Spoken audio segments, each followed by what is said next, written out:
Bienvenidos a nuestra exploración de hoy. Hay que imaginar por un momento esta escena. María Elena, una mujer como tantas en nuestras comunidades, ve a su madre de 68 años esforzarse de verdad por recordar la letra de Cielito Lindo. Uf, esa canción icónica que pues han cantado juntas incontables veces desde que María Elena era niña. ¡Qué fuerte! Es un momento pequeño, quizá, pero cargado de significado y, pues tristemente, una realidad cada vez más común. Estamos hablando de una crisis de deterioro cognitivo que golpea fuerte en la comunidad latina. Sí. Pero que a menudo como que permanece invisible, ¿no? En las conversaciones generales sobre salud. Es una imagen muy poderosa, la verdad, porque captura justo ese impacto íntimo, familiar, de un problema que es enorme. Exacto. Y hoy, pues vamos a adentrarnos precisamente en eso, en la incidencia que es desproporcionada de la enfermedad de Alzheimer y otras demencias relacionadas que, afectan a la población latina en Estados Unidos. Ajá. Y nuestra guía va a ser el material que tenemos aquí, en particular extractos del artículo Resonancia, la salud cerebral latina y la revolución musical de 40 Hz. Justo. Y nuestra misión aquí yo creo que está clara, ¿no? Queremos desglosar la verdadera magnitud de lo que las fuentes describen como una crisis de equidad en salud. Así es. No se trata solo de números fríos, sino de entender los complejos factores que se entrelazan. Lo socioeconómico, la salud previa, las barreras estructurales en el sistema, todo eso. Claro. Y crucialmente, vamos a explorar un enfoque que suena, pues, realmente innovador, que parece surgir de una fusión inesperada, neurociencia de vanguardia y herencia cultural. Hablaremos de resonancia. Exacto. Pero, antes de llegar a la parte innovadora, creo que es fundamental dimensionar la urgencia, porque las estadísticas que presentan las fuentes son francamente alarmantes. Sí, lo son. Nos dicen que los latinos tienen 1.5 veces más probabilidades de desarrollar Alzheimer que los blancos no hispanos. 1.5 veces más. Ya es bastante. Y lo que es todavía más preocupante es la proyección a futuro. Se espera un aumento, del 900% en los casos entre hispanoamericanos en los próximos 30 años. 900%. 900. Es el incremento más pronunciado proyectado para cualquier grupo étnico en Estados Unidos. Un 900%. Es una cifra que de verdad cuesta asimilar. Cuesta asimilarla y, sobre todo, subraya que no estamos hablando de números en abstracto, ¿verdad? Detrás de cada porcentaje hay familias, hay historias, hay una carga emocional y económica inmensa. Claro. Las fuentes lo describen como una crisis multifactorial y multigeneracional. Eso me sugiere que las raíces son profundas y complejas. Profundas, complejas y además entrelazadas. Las causas no son únicas, no son sencillas. Las fuentes apuntan a una confluencia de factores. Ok. Por un lado, patrones de enfermedades crónicas que son más prevalentes en nuestra comunidad. Por otro, barreras estructurales muy reales para acceder a atención médica de calidad y a tiempo. Que eso es clave. Clave. Y esto a menudo resulta en diagnósticos tardíos, cuando la intervención ya es más difícil. Y fíjate, hay especificidades incluso dentro de la propia comunidad latina. A ver. Por ejemplo, se menciona que los mexicanoamericanos, que son uno de los subgrupos latinos que está envejeciendo más rápido, muestran diferencias particulares en la disfunción mitocondrial. O sea, en las baterías de la célula. Exacto, problemas en las centrales energéticas celulares que se asocia con el riesgo de Alzheimer. Y esto, a su vez, parece estar influenciado por una combinación de factores como el nivel educativo, el índice de masa corporal, el IMC, y pues ciertos factores genéticos. Es un mosaico complicado. Entiendo. Y dentro de ese mosaico, entonces, parece que la salud cardiovascular y metabólica juega un papel central, ¿no? Fundamental. El artículo destaca algo que quizás ya intuyamos, pero las cifras lo confirman de manera, contundente. Los latinos experimentamos diabetes a una tasa 2.3 veces mayor que los blancos no hispanos. 2.3 veces. Y sabemos, o deberíamos saber, que la diabetes no es un problema aislado. Puede llegar a duplicar el riesgo de desarrollar demencia. Duplicar el riesgo, imagínate. Y a esto se suma la hipertensión, que afecta a un 40% de los adultos latinos, y que por esas barreras de acceso que mencionabas, idioma, costo, falta de seguro, a veces desconfianza, pues muchas veces no se controla bien. Precisamente, y es vital entender esa conexión. Estas condiciones, que solemos asociar con el corazón o el metabolismo en general, tienen un impacto directo y profundo en el cerebro. No es inmediato, claro. No es algo que ocurra de la noche a la mañana. Es un proceso acumulativo. Con el tiempo, la diabetes no controlada, la presión arterial alta constante, pues alteran la estructura misma de los vasos sanguíneos del cerebro, afectan el flujo de sangre, de oxígeno, generan inflamación crónica. Uf. Y todo esto va dañando las neuronas y sus conexiones. Las fuentes lo llaman, y creo que es muy acertado, una tormenta perfecta de factores de riesgo, Una tormenta perfecta. que sumados a lo largo de la vida, pues incrementan drásticamente la vulnerabilidad al deterioro cognitivo. Una tormenta perfecta que además no solo afecta a la persona diagnosticada, sino que arrastra a toda la familia. El artículo habla mucho de la carga del cuidado. Sí, un tema central. Un aspecto que a menudo se invisibiliza. Menciona que esta responsabilidad recae, pues, desproporcionadamente en las familias latinas, que frecuentemente tienen menos recursos económicos o de apoyo externo. Así es. Y esto tiene consecuencias serias. Se citan niveles más altos de angustia emocional, de estrés crónico, incluso depresión, en los cuidadores latinos en comparación con otros grupos. Claro. Y tradicionalmente, bueno, por factores culturales también, las mujeres madres, esposas, hijas han sido las principales cuidadoras. Aunque las fuentes también dicen que cada vez más hombres latinos están asumiendo estos roles. Roles muy demandantes. Demandantes emocional y físicamente, y también económicamente, ¿no? Totalmente. El impacto financiero es brutal. Las fuentes hablan de un gasto promedio de $18,000 anuales por familia en cuidados de demencia. $18,000 al año. Al año. Para muchas familias, esto significa, pues, agotar los ahorros de toda una vida. A veces la riqueza generacional que tanto costó construir. Claro, el patrimonio. Exacto. Y aquí volvemos a las barreras sistémicas. Las dificultades para acceder a servicios de respiro, ¿no? Ese descanso temporal para el cuidador. O a cuidado formal en centros. O incluso a información clara, en español, sobre cómo manejar la enfermedad, qué recursos hay. Sí. Barreras de idioma, culturales, de costo, de falta de seguros adecuados, todo suma para que las familias se sientan solas y, pues, sobrepasadas. Es un panorama, la verdad, bastante sombrío. Pero aquí es donde la conversación, basándonos en las fuentes, da un giro inesperado y yo diría esperanzador. Ajá. Porque a pesar de esta red compleja de riesgos, la ciencia parece estar abriendo nuevas ventanas. Se habla mucho de avances en epigenética. ¿Podrías explicarnos un poco qué significa esto y por qué es relevante aquí? Claro. Mira, la epigenética es un campo fascinante, de verdad, y está cambiando nuestra manera de entender la genética. Básicamente, nos dice algo fundamental. Nuestros genes no son nuestro destino fijo, inmutable. Ok.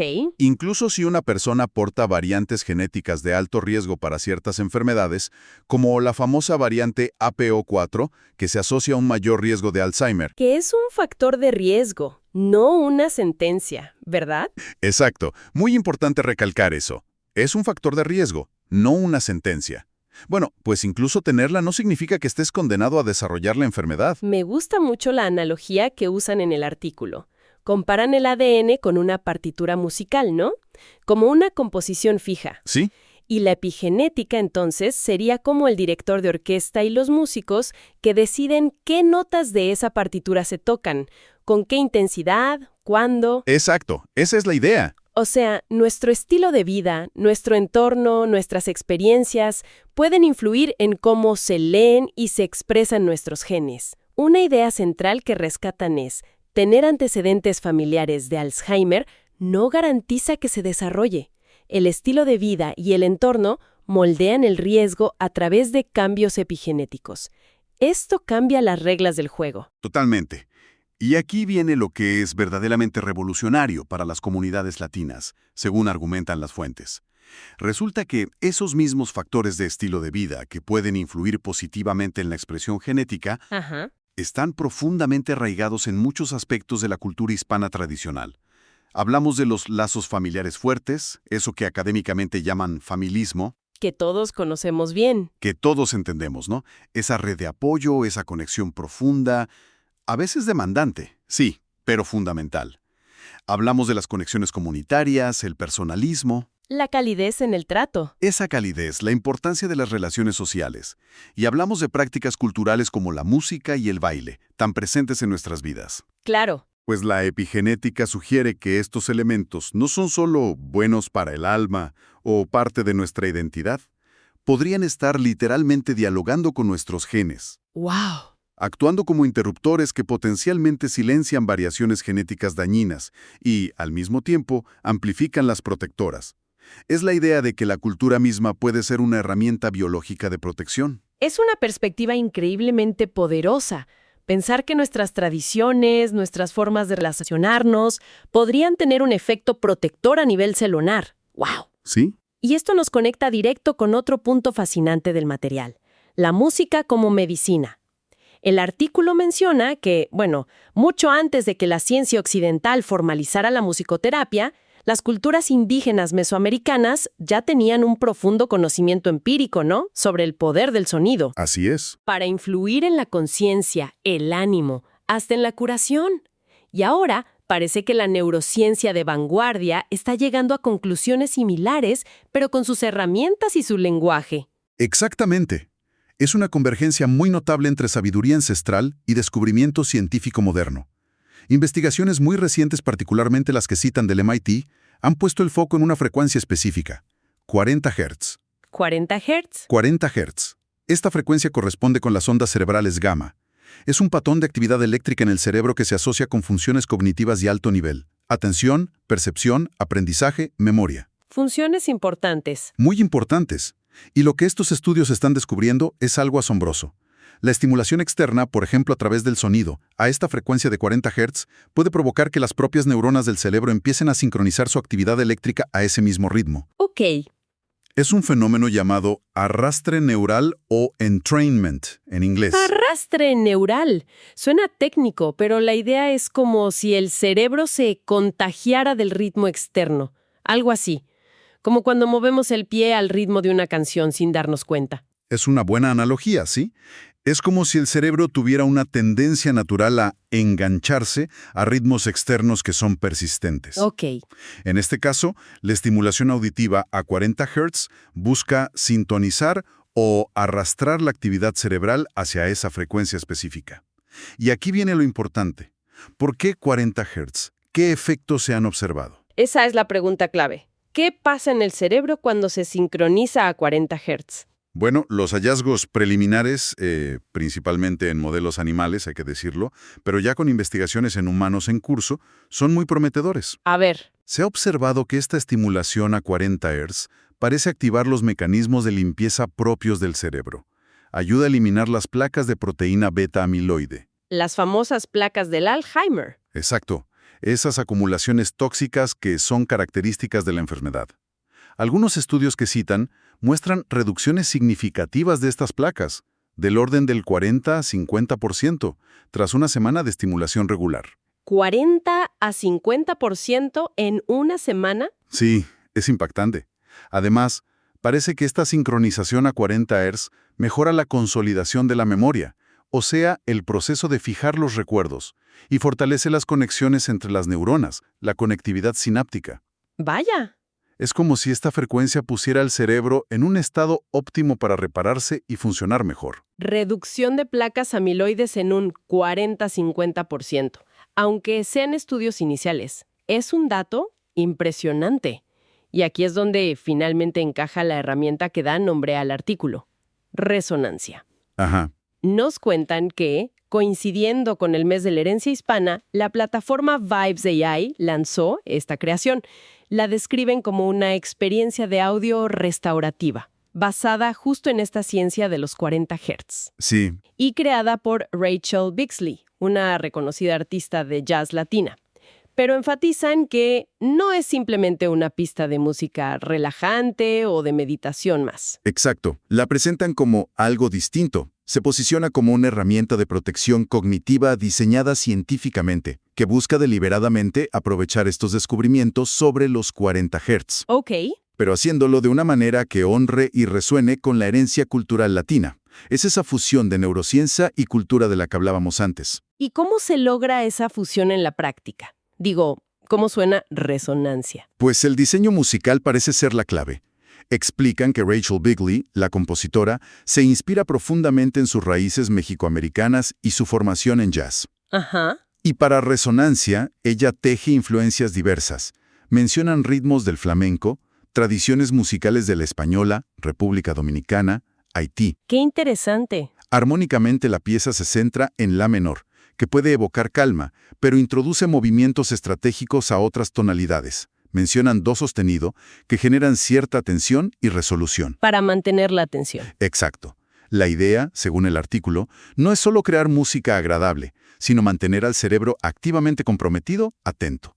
Mientras que por debajo, de forma más sutil, actúan los ritmos binaurales que generan la frecuencia objetivo de 40 Hz. Mencionaste ritmos binaurales. ¿Puedes explicar rápido qué son y cómo funcionan aquí? Se necesitan audífonos, ¿verdad? Sí, eso es importante. Requieren escucha estéreo, con auriculares. La idea es ingeniosa.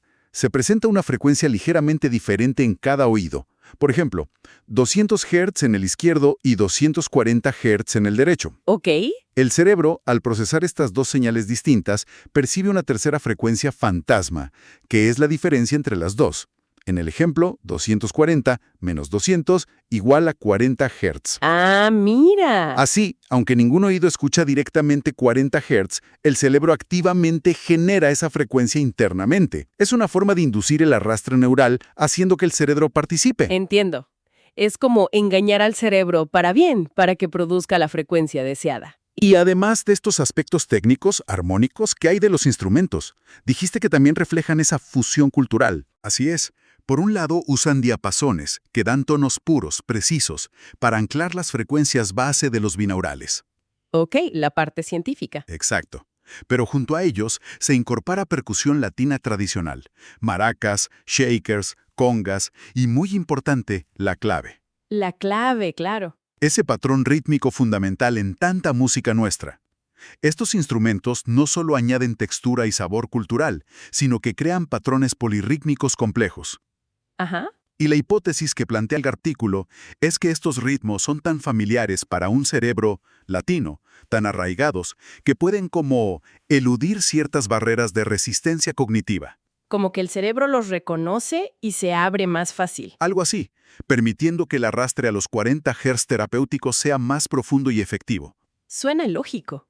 La familiaridad como puerta de entrada para la neuroestimulación. Y esa autenticidad cultural, esa resonancia en el sentido más amplio, es lo que potencialmente hace a esta herramienta especialmente potente para nuestra comunidad. Claro. Cuando escuchamos patrones musicales que nos son familiares, que conectan con nuestra memoria emocional, nuestra identidad, sea el ritmo de la clave, una armonía que recuerda un bolero, la energía del flamenco, nuestro cerebro se involucra de una manera más completa. No es solo oír. No, es neurológico y emocional. Se activan redes de memoria, centros emocionales. Y esto, dice la neurociencia, crea condiciones óptimas para la neuroplasticidad. O sea, para que el cerebro cambie y se adapte. Exacto. Facilita la capacidad del cerebro para reorganizarse, formar nuevas conexiones, aprender y, potencialmente, repararse. La cultura no es solo un adorno, es un potenciador del efecto terapéutico. Es fascinante ver cómo se entrelazan la ciencia más avanzada y elementos culturales tan nuestros. Ahora, llevándolo a la práctica, ¿cómo se supone que alguien use resonancia en su día a día? El artículo menciona algunos protocolos sugeridos. Sí, ofrecen pautas muy concretas, pensadas para integrarse fácil en la rutina, sin necesidad de dedicar largos periodos de meditación en silencio, ¿eh? Eso es bueno. Proponen, por ejemplo, una activación matutina, escuchar resonancia unos 7 a 10 minutos por la mañana. Quizás mientras se prepara el desayuno, se toma el café. Ok. La idea es que ayuda a limpiar los desechos metabólicos del sueño y a poner en marcha los sistemas cognitivos. Y remarcan que no requiere silencio total, puede estar de fondo. Parece bastante manejable. ¿Hay otras sugerencias? Sí, también un reinicio de mediodía, solo 5 minutos, pensado para combatir esa fatiga mental de media tarde. ¿El ma del puerco cognitivo? Algo así. En lugar de más café, una pausa corta con resonancia. Argumentan que los ritmos, como la clave, ayudan a mantener la alerta, mientras la base de 40 Hz combate la fatiga neuronal. Interesante. Y para la noche, una relajación nocturna de 10 a 15 minutos. Quizás mientras se prepara la cena, se recoge o se tiene un momento tranquilo. Explican que la menor ayuda a relajar sin dar sueño inmediato, y los 40 Hz continúan su labor neuroprotectora. Ajá. Y mencionan que esto puede ser especialmente bueno para los cuidadores, como un momento diario para recargar sus propias baterías cognitivas que se desgastan tanto. Me parece muy valioso eso, la aplicación para cuidadores. Y más allá del uso individual, plantean también formas de usar resonancia en un contexto más familiar o comunitario. Definitivamente, el potencial lo ven más allá del individuo. Sugieren ideas como usar resonancia durante actividades familiares compartidas. Como cocinar juntos. Exacto, mientras cocinan juntos abuela, madre e hijos o mientras hacen un rompecabezas. Se convierte así en una experiencia de vínculo intergeneracional, donde todos podrían estar recibiendo beneficios cognitivos. Claro. Para el apoyo directo al cuidador, proponen poner la música suavemente de fondo durante las rutinas de cuidado. La familiaridad de los sonidos podría calmar a la persona cuidada, quizá reducir agitación. Y el cuidador también escucha. Y el cuidador estaría expuesto a la estimulación protectora de 40 Hz. También mencionan su uso para estudiantes, para mejorar el enfoque o como acompañamiento para ejercicios suaves, como estiramientos o caminatas, buscando amplificar los beneficios cognitivos del movimiento. Esto realmente amplía la perspectiva. No es solo una herramienta individual, sino que se perfila como un posible recurso para fomentar la resiliencia cognitiva a nivel comunitario. Sí, Me imagino círculos de escucha en centros de personas mayores o familias que establecen un pequeño ritual diario de escucha conjunta, protegiendo a múltiples generaciones. y la accesibilidad es un factor crucial que destacan. El hecho de que Resonancia esté disponible en una plataforma como Vibes AI, accesible desde cualquier dispositivo con internet y auriculares, La hace más democrática. exacto, potencialmente democrática y adaptable a la vida moderna. Esto representa, según el artículo, un cambio de paradigma importante, pasar de soluciones de bienestar genéricas que a menudo ignoran lo cultural, ¿Cierto? a enfoques de protección cognitiva que son culturalmente específicos, que honran la identidad latina en lugar de verla como irrelevante. Y frente a esa proyección aterradora del 900% de aumento en demencia, Uf, sí. y la lentitud con la que a veces responden los sistemas de salud, pues la urgencia de explorar e implementar soluciones innovadoras y culturalmente adaptadas como esta parece evidente. Varias fuentes insisten en eso, en la importancia crítica de que las intervenciones sean culturalmente sensibles. Hagamos entonces una breve recapitulación para asentar las ideas. Partimos de una realidad preocupante, el riesgo elevado y creciente de demencia en la comunidad latina. Sí, Una crisis compleja, con factores de salud, barreras socioeconómicas, estructurales, vimos la enorme carga para las familias, para los cuidadores. muchísima carga. Pero también exploramos un camino de esperanza con la epigenética, que nos recuerda que la biología es influenciable, que los genes no son un destino inevitable. Fundamental eso. Y finalmente, analizamos en detalle el potencial de una herramienta como resonancia, que une de forma fascinante sabiduría ancestral sobre el sonido, validada por la neurociencia de los 40 Hz, con una profunda sensibilidad cultural latina. Ha sido un recorrido denso pero muy revelador, creo yo. Y para cerrar, quizás podríamos dejar una reflexión final, ¿no? Una pregunta abierta que surja de todo esto y que invite a seguir pensando. Me parece perfecto. Las fuentes nos mostraron el poder de la resonancia cultural a través de la música en resonancia. Entonces, la pregunta podría ser, ¿cómo podrían otras prácticas significativas, muy arraigadas en la cultura latina? ¿Cómo cuáles? Pensemos en la riqueza de la narración oral, las historias familiares, o el valor terapéutico de las artesanías tradicionales, o incluso adaptar aspectos de la dieta mediterránea, como sugieren algunas fuentes, pero a nuestros propios ingredientes, a nuestras costumbres. Claro, adaptarla. ¿Cómo podrían todas estas prácticas integrarse, de manera consciente y quizás junto a nuevas herramientas tecnológicas como esta, para tejer una red aún más fuerte de resiliencia cognitiva en nuestras familias y comunidades? Una sinergia. Exacto. Es una invitación a pensar en esa sinergia entre cultura, estilo de vida y tecnología para proteger activamente nuestro legado más valioso, la memoria, la lucidez y la salud cerebral de nuestros mayores y, claro, de las generaciones futuras.